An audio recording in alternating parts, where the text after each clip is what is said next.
All right, welcome back for Chapter 5, Geometric Relationships, and today we're discussing Lesson 5, which is congruence. A correspondence is a way of matching up two sets of objects. Congruent figures have the same shape and same size. So we talked in some of the previous lessons about similar figures, right, which had the same shape but not the same size. Well, congruent figures have the same shape, super important, same shape and size. Okay, so if two polygons are congruent, all, that's a big word, all of their corresponding sides and angles are congruent.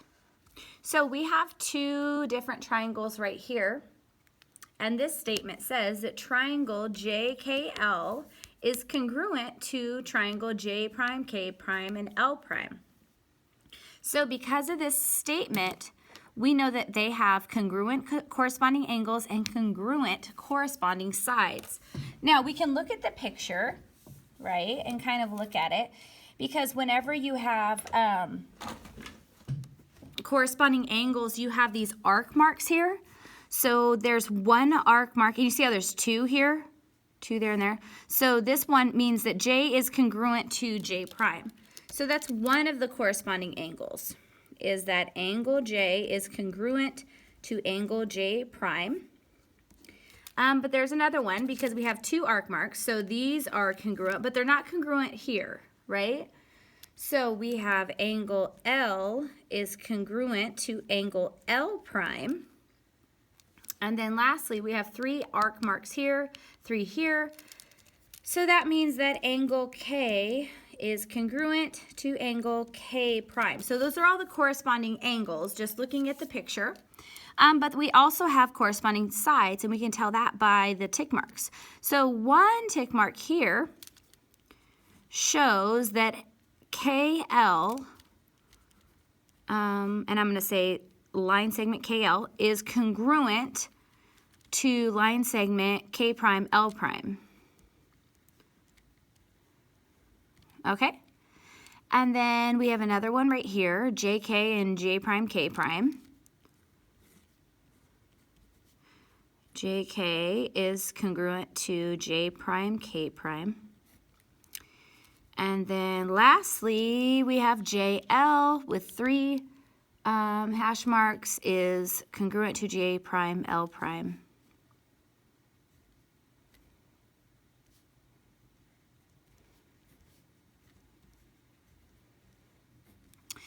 All right, so we looked at the picture and we were able to get all this information, but if you write this statement properly, you can get the same information just from this statement right here. And you can do so by looking at the angles, right? You just look at the first letter. So J and J prime, they're written first, and that is an angle that is congruent. The second letter, they are congruent, so K and K prime are congruent here. And lastly, L and L prime are congruent.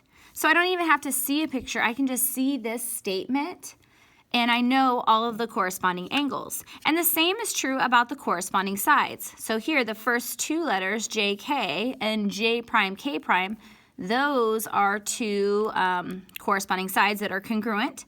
I can do the second and the third letter, KL and K prime, L prime, which would be right here. Those are congruent. And then lastly, I can do the first and the third, which would be JL, and is congruent to the first and the third over here, which is J prime, L prime. So I can get this whole amount of information just from this statement right here. And this is called the congruent statement. And it's really important that you write the congruent statement correctly, because that congruent statement represents all of this information.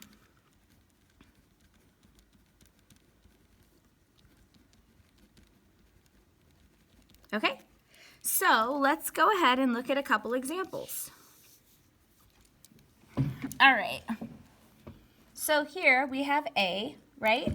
And we have two right triangles, and it wants us to write a congruent statement for each. So we have to do it very carefully. Now, when I'm looking at this, okay, we see that there is a 90 degree, 48, and 42. We have to get the angles to match up. So I'm going to start with the 48, okay? So I'm going to write this congruent. So I'm going to say triangle A, and then I'm going to say congruent to triangle. So what else is 48 over here? C. So we're going to start with C. So A and C are congruent. Okay, then from A, I'm going to go to B, which is 42. So that means I have to write the 42 one of this triangle next, which is D. And then lastly, I'm ending with the 90 degree, which is W, and the 90 degree here is X. So that would be the congruent statement.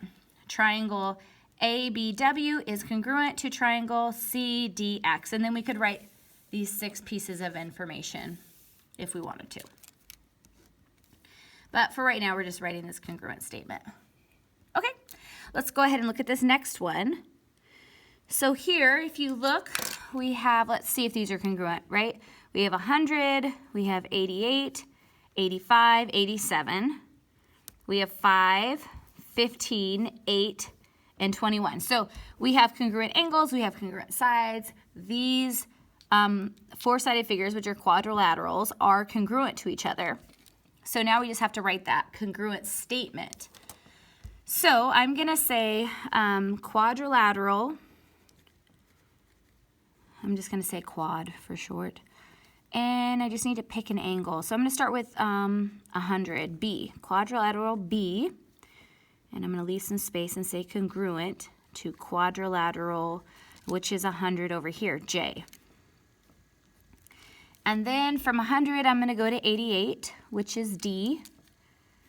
And whenever you're writing these, you have to go around. You can't go like B and then L and K and D. You can't do that. You have to either go B, D, L, K or B, K, L, D. You have to go around the polygon. All right? But I'm starting with B. You don't have to start with B. You could start at D or L or K. You could start anywhere. But I just chose to start at B, 100. Okay, so B and D, that's 88. So I start with J. Now I have to go to the 88, which would be H. Okay, so B, D, L. And we have J, H, R. Those are the same. They're both 85. And then finally, got to go to K, 87. And J, H, R, got to go to 87 here, which would be P. And that would be our congruent statement. Except for this one, for a quadrilateral, we could say that 4 angles are the same and 4 corresponding sides are congruent. So the more sides, the more information you can state from this congruent statement. That's why it's just so important you write that congruent statement correctly. All right, let's move on to this next one. Ooh, C is a doozy. What is this? This is a 1, 2, 3, 4, 5, 6-sided figure. It's a hexagon. 1, 2, 3, 4, 5, 6. Very cool. Okay, so let's go ahead and make sure this is congruent first. Okay, so we have 90. I'm going to check the angles. 90, 140, 145, 85, 135, 125. Okay, all the angles are congruent. Now let's check the side lengths. So we have 8, 5, 3, 10, 7, and 11. All right, cool. So we can write a congruent statement. So I'm going to say hexagon. And how about we just start at the 90? B. I need more space. I'm going to say congruent to hexagon. The 90 is T. Okay, then I'm going to go to 125. So B, that's the 90 to 125, which is C. And then I got to go to the 125, right? So T to Z. Okay. And then from here, BC, I can just go all the way around because I have to go all the way around. So B, C, D, E, F, A. B, C, D, E, F, A is congruent to T, Z, and I have to go this way around. Y, X, W, V. Ooh, man, I'm running out of room. Okay, I can write this better. Hexagon BCDEFA is congruent to hexagon TZYXWV. Whew. All right, that is the congruent statement. So for this one, this congruent statement shows the 6 angles that are congruent, corresponding angles that are congruent, and it also shows the 6 corresponding sides that are congruent as well.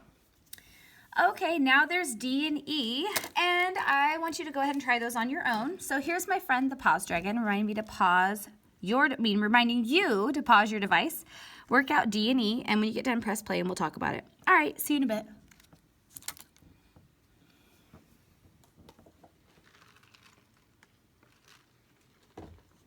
Okay, let's see how you did. So we have these 2 triangles. We have to write that congruent statement. We have 90, 35, and 55. So let's go for it. This is going to be triangle. I'm just going to start with a 90, L. And I'm going to do the 90, which would be P. And you might do something else, and that's okay. And then I'm going to go the direction of the 35, which would be J. And over here, the 35 is T. And so L, J, K. And then here is P, T, Q. And that's it. So if you have something similar to this or this, that is wonderful. Great job. Okay, let's go on to this one. So we have 1, 2, 3, 4, 1, 2, 3, 4. It looks like a trapezoid to me. Or quadrilateral. Maybe I'll say quadrilateral. Let's see if they're the same. So we have 108, 108, 72, and 72. The sides are 8, 5, 8, and 12. Yeah, it definitely looks like they are trapezoids. So let's go ahead and write that congruent statement. So we're going to say trapezoid. What do I want to start with? I guess I'll start with L. And leave a little bit of space, write my congruent, write trapezoid. And then this is a little confusing because there's 2 72s. I think I'm just going to go with Y. Okay. And then from L, I'm going to go to 72, which would be the J. So if I'm at Y, I'm going to go to D. And then from here, I just have to go around the trapezoid. So L, J, B, T. And this is Y, D, K, P. And there is the congruent statement. So if you got that one right, or you have something very similar to this, great job. And I will see you in a little bit for example 2.